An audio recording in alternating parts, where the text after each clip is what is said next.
Прывітанне, з вами Зміцер Лукашук. 18 лютага ў Беларусі пройдуць выбары ў мясцовыя саветы. Мы выйшлі на вуліцы сталіцы, каб запытацца ў людзей, ці пойдуць яны на гэтыя выбары галасаваць.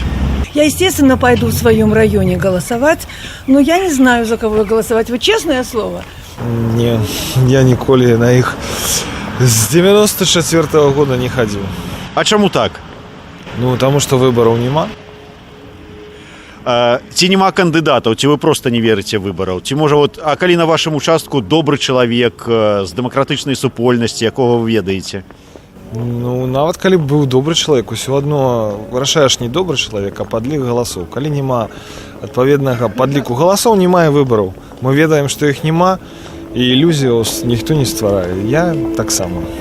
Я не хотел бы туда, в принципе, ходить. А чаму так? Я, если честно, не очень в это верю. Мне кажется, там уже и без нас все это выбрано и сделано. Ну вот, сегодня еще работаю, потом выходные, тогда пойду, конечно. То есть 18 числа, недотерминово? Нет. Обязательно пойдем. А калі пойдете? Ну, как только, так вот моментально. Будете голосовать? Нет. Чаму так? Не знаю, как-то никогда не ходила на выборы такие, кроме президентских, ни на какие. То есть вы не верите депутатам мясцовых советов? Не знаю. Как-то не... Даже не думала о том, чтобы идти на выборы. Нет. Чаму?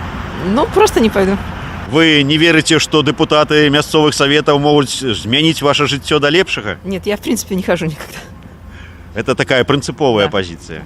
А калі там, скажем, будзе балатавацца добрый чалавек, якого вы Нет, ведаеце? Я не хожу. Нет. А чаму? Ну, не люблю. Не любите ходить, не любите голосовать, не любите политику? Не интересуюсь политикой. Пойдем. Калі? Ну, воскресенье, как обычно. А ўжо датэрмінова можна галасаваць. Чаму не хочаце сходить? Ну, можем и заранее сходить, но это самое, может быть, в субботу схожу или в пятницу. Как получится.